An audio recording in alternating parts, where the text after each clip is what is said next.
सामाजिक कार्यकर्ता हरिराम कुमार जी हैं। लगातार जनता के बीच में जा रहे हैं और जनता के बीच में अपना समर्थन मांग रहे हैं। और आपको इनके बारे में बता दें कि जनसुराज के वरीय नेता हैं और मोकामा विधानसभा क्षेत्र से संभावित प्रत्याशी हैं जनसुराज पार्टी के। तो सबसे पहले आपका स्वागत है हरिराम कुमार जी। नमस्कार। आप लगातार जनता के बीच में जा रहे हैं और मोकामा विधानसभा क्षेत्र के विभिन्न मुद्दों को, विभिन्न समस्याओं को उठा रहे हैं, जनता के बीच में जागरूकता भी फैला रहे हैं जनसुराज पार्टी की ओर से। तो आप बताएं इसके बारे में कि कैसे क्या जनसंपर्क आपका चल रहा है।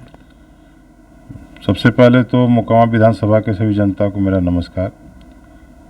पूरे मोकामा विधानसभा के अंदर में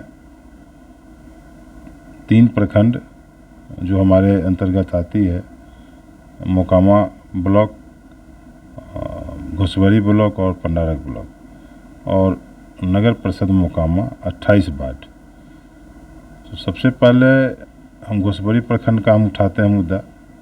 घुसवरी प्रखंड के अंदर में जो वहाँ के मुखिया लोग के द्वारा मनरेगा में जो लूट चल रही है, मुख्य रूप से जो यहाँ के अभी दिया गया था वो गरीब वर्ग के लोगों के लिए मजदूरी के लिए दिया गया था कि मनरेगा में वो काम करेंगे और उनको मजदूरी दी जाएगी, जो कि ग्राउंड में नहीं होकर वो कागज़ों में ही पैसा निकल जाता है। दूसरा जो है, ऑफिस पर अगर हम देखें चर्चा करके तो मोकामा ब्लॉक के अंदर रसीद कटाने में किसानों को बहुत असुविधा हो रही है। मनमाना वहाँ दलाल बैठे हुए हैं, पैसा का लूट हो रहा है। तो कहीं न कहीं भ्रष्टाचार हर तरह से भरा हुआ है। अभी मोकामा विधानसभा के अंदर में नगर परिषद के अंदर भी हाहाकार मची हुई है। सभापति के द्वारा सभी जो वार्ड काउंसलर हैं, ज़्यादातर वार्ड काउंसलर यहाँ गरीब परिवार के हैं और उनको दबा के चाहे जैसे भी करके मोकामा नगर परिषद के अंदर जो काम किया गया है उनकी जांच चल रही है और संभावित रूप से जो इसमें दोषी पाए जाएंगे उनको सरकार कड़ी से कड़ी सज़ा देने का काम करेगी, चाहे वो रिकवरी के द्वारा करे, चाहे वो दंडित FIR करके करे। मोकामा टाल में आप जा रहे हैं, लगातार वहाँ के किसानों से आप बात कर रहे हैं, तो वहाँ के किसानों की समस्या क्या है आपके नज़र में, या किसानों से आपने बात किया है? देखिए, किसान के यहाँ कोई सुविधा ही नहीं है।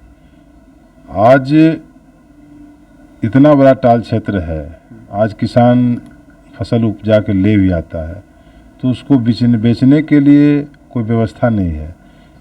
जैसे कि हर राज्यों के अंदर में एक बना हुआ पॉइंट है जहाँ पे वो सरकारी रेट एक जो होता है MSP, उस पर रेट तय करती है सरकार और उस रेट पर मान लीजिए वहाँ बेच दिया जाता है तो उसको समय पर पैसा मिल जाता है, बिक जाता है। अभी इनको मार्केट में बेचना है, ओपन मार्केट में।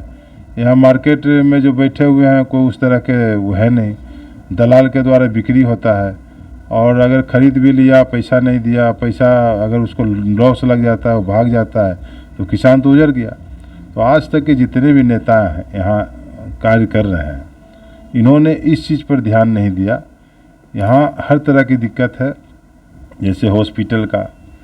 आज यहाँ कोई आदमी बीमार पड़ जाता है तो बीमार पड़ने के बाद पटना, हमने पहले बोला था पटना बेगूसराय के अलावा कहीं व्यवस्था नहीं है।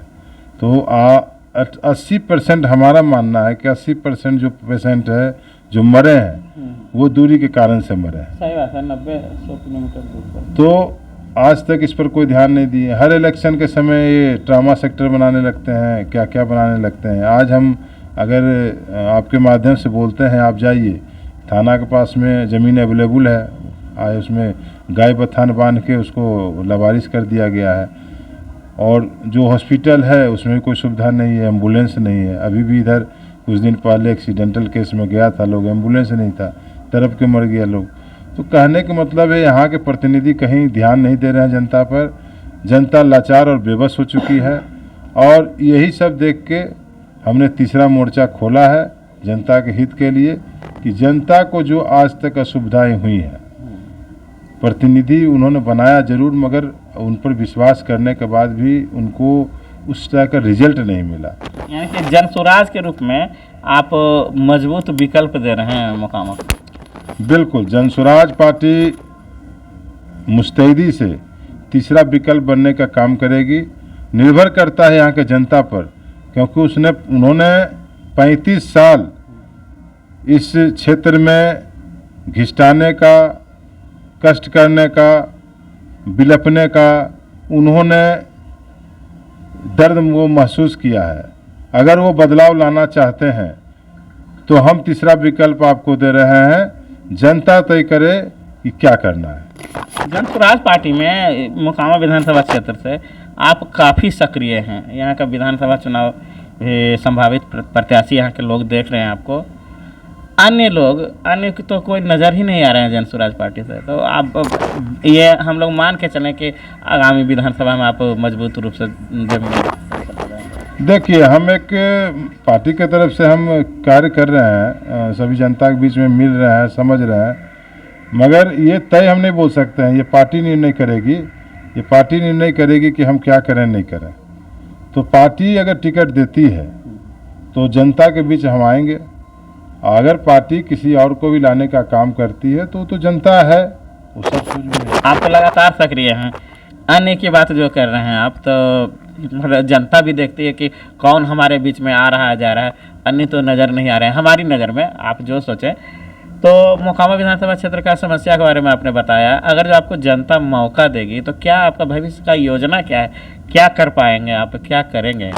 देखिए, सबसे पहले अगर जनता हमको अगर मौका देती है तो सबसे पहले हम स्वास्थ्य सुविधा को एकदम सुनिश्चित करेंगे, क्योंकि स्वास्थ्य सबसे बड़ा कारण है आज मोकामा के अंदर। शिक्षा, स्वास्थ्य और बेरोजगारी, 3 मुद्दा हमारा रहेगा। इसको प्रमुखता से लेकर हम काम करेंगे। जहाँ तक यथासंभव होगा कोशिश करेंगे कि इसको दूर करने का काम किया जाए।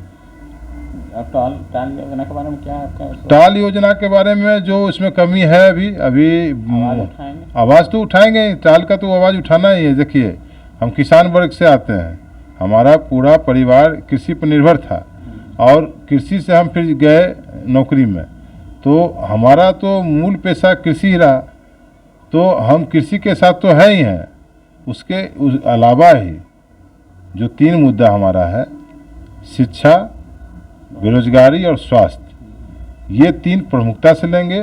बाकी कृषि का जो है, हमने एमएसपी तय करके कोई केंद्र बनाने का लिए हम लोग आवाज़ उठाएंगे और इसके लिए बिहार सरकार के पास जितनी हमको ताकत लगानी पड़े। अनुरोध क्या करना चाहेंगे जनता से? जनता से अनुरोध करेंगे कि अभी इलेक्शन आने वाला है, अभी आप लोग धैर्य के साथ में सोच बूझ के वोट डालने का काम कीजिए। लालच देने वाले बहुत आएंगे, बहुत तरह के प्रलोभन आएगा, मगर फिर 5 साल कोई देखने वाला नहीं है। तो विपक्ष भी नहीं देखा आज तक, पक्ष भी नहीं देखा आज तक, तो तीसरा विकल्प को लाने का काम करेंगे, यही हम निवेदन करेंगे।